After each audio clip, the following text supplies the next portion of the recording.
Hello friends, जय श्री कृष्ण। मारा kitchen में तमारू स्वागत है। आज आपणे बनावीशुं काची केरीनुं खाटुं अथाणुं। आ अथाणाने तमे एकवार बनावीने आखुं वर्ष स्टोर पण करी शको छो, बिल्कुल खराब नहीं थाय। आ अथाणाने कई रीतना बनाववुं तेनुं परफेक्ट माप हुं तमने जणावीश। તમે પહેલી વખત અથાણું બનાવશો તો પણ એકદમ પરફેક્ટ બનશે। પહેલા મેં ગોળ કેરીના અથાણાની રેસીપી પણ આગળ શેર કરેલી છે। તો ચલો અનેરા સ્વાદ સાથે રેસીપી સ્ટાર્ટ કરીએ। રેસીપી સ્ટાર્ટ કર્યા પહેલા જો તમને મારી રેસીપી ગમતી હોય અને હજુ સુધી ચેનલને સબસ્ક્રાઇબ ન કરી હોય તો પ્લીઝ સબસ્ક્રાઇબ કરજો અને બાજુમાં આપેલ બેલ આઇકન પ્રેસ કરજો એટલે નવી નવી રેસીપીના નોટિફિકેશન મળતા રહે। સૌથી પહેલા ટ્રેડિશનલ રીતે ખાટું અથાણું બનાવવા માટે મેં અહીંયા 250 ગ્રામ કેસર કેરી લીધી છે। તમે રાજાપુરી કે દેશી કેરી ગમે તે લઈ શકો છો। આ કેરી એકદમ કડક અને લીલી આવી ફ્રેશ હોય તેવી કેરીની પસંદગી કરવાની। કેરીને મેં ધોઈને કોટનના કપડાથી કોરી કરી લીધી છે। હવે કેરીને સમારી લેશું। તો ચપ્પાથી ઉપરનો ભાગ કાઢી લેશું અને આ રીતના ગોટલી સુધી સમારી લેશું।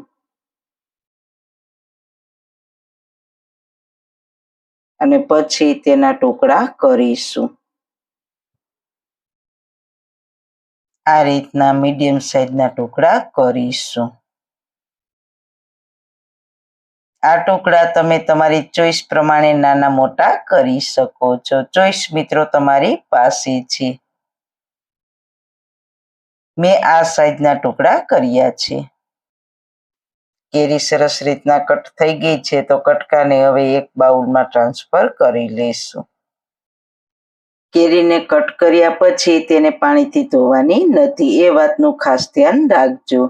તેમાં 1 ટેબલ સ્પૂન મીઠું અને 1 ટીસ્પૂન હળદર પાવડર ઉમેરીને મીઠા હળદરને સારી રીતના મિક્સ કરી દઈએ। મીઠું કેરીમાં મિક્સ થશે એટલે કેરીનું ખાટું પાણી અલગ થશે। આ રીતના ઉપર નીચે કરીશું એટલે સરસ રીતના મિક્સ થઈ જશે। આ જે કેરીની લીલી છાલ છે તે એકદમ પીળી થઈ જાય ત્યાં સુધી તેને મીઠા હળદરમાં રહેવા દઈશું। વચ્ચે વચ્ચે તેને ઉપર નીચે કેરીના કટકાને કરતા રહેવાનું। તો 24 કલાકનો સમય થયો છે, તમે જોઈ શકો છો કેરીની છાલ એકદમ પીળી થઈ ગઈ છે। આ રીતના આખો કટકો એકદમ સરસ પીળો થઈ જવો જોઈએ। તો કેરીમાંથી ખાટું પાણી પણ અલગ થઈ ગયું છે। હવે કટકાને એક ચારણીમાં નિતારી લેશું એટલે કટકા ચારણીમાં રહી જશે અને પાણી અલગ થઈ જશે। અને આ જે કેરીનું ખાટું પાણી છે આ પાણીમાં તમે ગરમર, કેરડા, બોરિયા ગુંદાનું અથાણું બનાવવા માટે ખાટું પાણી ઉપયોગમાં લઈ શકો છો। આ પાણીથી તમે અથાણા બનાવશો એટલે આખું વરસ સારા રહેશે। તો આ ખાટા પાણીને કાચની બોટલમાં ભરીને ફ્રીજમાં રાખશો એટલે આખું વરસ આવું ને આવું રહેશે। હવે નિતારેલા કેરીના કટકાને કોટનના કપડા ઉપર છૂટા છૂટા સૂકવી દઈશું। કેરીના કટકાને પંખા નીચે કે તડકામાં સૂકવવાના નથી। હવે આ કેરીના કટકામાંથી પાણીનો ભાગ દૂર થાય ત્યાં સુધી સૂકવીશું। પહેલા અથાણામાં ઉમેરવાનું તેલ ગરમ કરી લઈશું। તો તેના માટે 100 ગ્રામ તેલને આપણે એકદમ સારી રીતે ધોવાળા નીકળે તેવું ગરમ કરીશું। તો તેલ ગરમ થઈ ગયું છે તો હવે ગેસની ફ્લેમ બંધ કરી દઈશું અને તેલને હવે ઠંડુ થવા દઈશું। હવે 5 કલાક થઈ ગઈ છે તો કેરીના કટકાને જોઈ લઈએ। તો આ રીતના પ્રેસ કરીએ તો પાણી નીકળતું નથી। તો કટકા અથાણા માટે પરફેક્ટ છે। આ કેરીના કટકા તમે સૂકવો તે વાતાવરણ ઉપર ડિપેન્ડ કરે છે।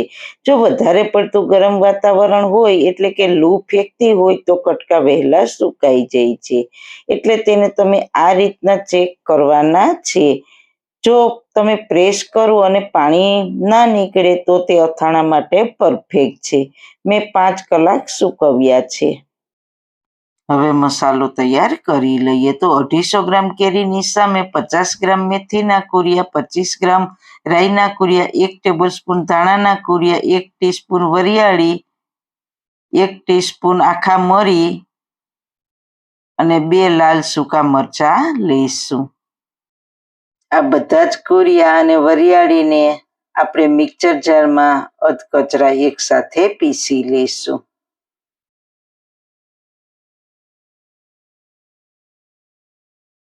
અધકચરા પીસેલા મસાલાને આપણે એક બાઉલમાં લઈ લઈશું.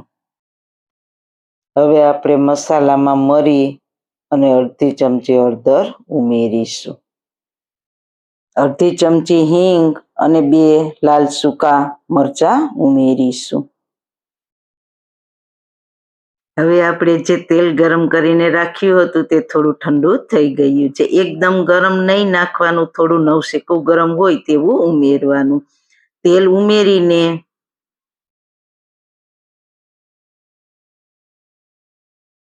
ઉપરથી તરત જ પ્લેટ ઢાંકી દઈશું, એટલે હિંગની સુગંધ મસાલામાં બેસી જાય. થોડું ગરમ તેલ ઉમેરવાથી રાઈના મેથીના કુરિયા તેલમાં સરસ રીતના સતળાઈ જશે.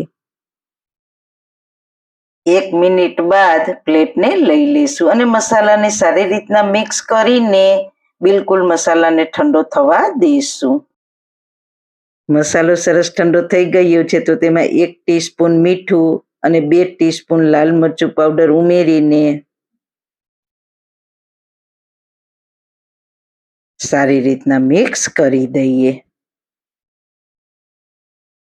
આટલું તેલ છે તેને આપણે અથાણું બરણીમાં ભરીએ ત્યારે ઉપરથી નાખીશું. ઉપરથી તેલ નાખીએ ત્યારે તેલ એકદમ ઠંડુ કરીને જ નાખવું. હવે ઠંડા થયેલા મસાલામાં આપણે કેરીના કટકા સૂકવીને તૈયાર કર્યા છે તેને ઉમેરીને સારી રીતના મિક્સ કરી દઈએ. જો તમારે અથાણામાં બજારનો તૈયાર અથાણાનો મસાલો ઉમેરવો હોય તો 1 કિલો કેરીની સામે 200 ગ્રામ મસાલો ઉમેરવો. અથાણું તમે મોરું કે તીખું જે પ્રમાણે ખાતા હોવ તે પ્રમાણે મસાલો તમારા ટેસ્ટ પ્રમાણે પ્લસ માઇનસ કરી શકો છો. આ અથાણું બનાવવું ખૂબ જ સહેલું છે. જો તમારી પાસે આ અથાણાનો મસાલો કે મેથીયો મસાલો કહીએ તે તૈયાર હોય તો ખૂબ જ ઓછા સમયમાં બનીને તૈયાર થાય છે. મેથીયા મસાલાની રેસીપી પણ મેં મારી ચેનલ પર અપલોડ કરેલ છે. તમે જોઈ શકો છો બધો મસાલો કેરીના કટકામાં સરસ રીતના મિક્સ થઈ ગયો છે. આ અથાણું આપણે અત્યારે બરણીમાં ભરશું નહીં, તેને 24 કલાક આ જ વાસણમાં રહેવા દઈશું, એટલે કેરીમાં મસાલો સરસ રીતના મિક્સ થઈ જાય. ઢાંકણ ઢાંકી દઈશું. વચ્ચે વચ્ચે 3-4 વખત અથાણાને ચમચાથી ઉપર નીચે ફેરવી લઈશું. 24 કલાક બાદ અથાણાને જોઈ લઈએ તો તમે જોઈ શકો છો મસાલો અથાણામાં સરસ રીતના મિક્સ થઈ ગયો છે. તેલ પણ સરસ ઉપર આવી ગયું છે, કલર પણ સરસ આવ્યો છે અને અથાણામાંથી સુગંધ પણ સરસ આવે છે. તો એકદમ અનેરા સ્વાદ સાથે અથાણું તૈયાર છે. તો તેને કાચની બરણીમાં ભરી દઈશું. અથાણાને હંમેશા કાચની બરણીમાં જ ભરવાનું પસંદ કરવું. આ બરણીને મેં સરસ રીતના ધોઈને કોટનના કપડાથી કોરી કરીને 1 દિવસ તડકે તપાવી લીધી છે. હવે અથાણું ભરીશું. જો તમે વધારે ક્વોન્ટિટીમાં અથાણું બનાવો તો તમારે રૂટિનમાં અથાણું ખાવા માટે થોડા અથાણાને એક નાની બરણીમાં ભરી લેવું અને બાકીના અથાણાને એક મોટી બીજી કાચની બરણીમાં ભરી લેવું. અથાણાને બરણીમાં ભરીએ ત્યારે બરણીને થોડી આ રીતના અધૂરી રાખવાની. મેથીના કુરિયા તેલમાં ફૂલશે એટલે અથાણું થોડું ઉપર આવશે.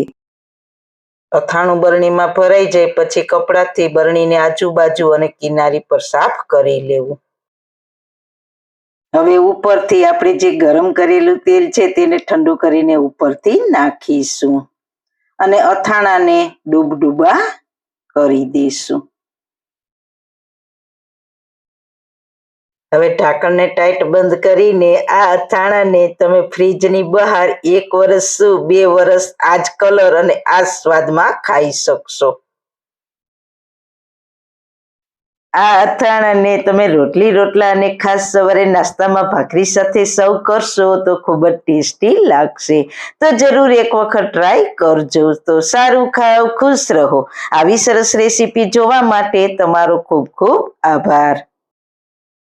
મારી રેસીપીને લાઈક કરજો, શેર કરજો, મારી ચેનલને સબસ્ક્રાઈબ કરજો. ફરી મળીશું નવી રેસીપી સાથે. જય શ્રી કૃષ્ણ.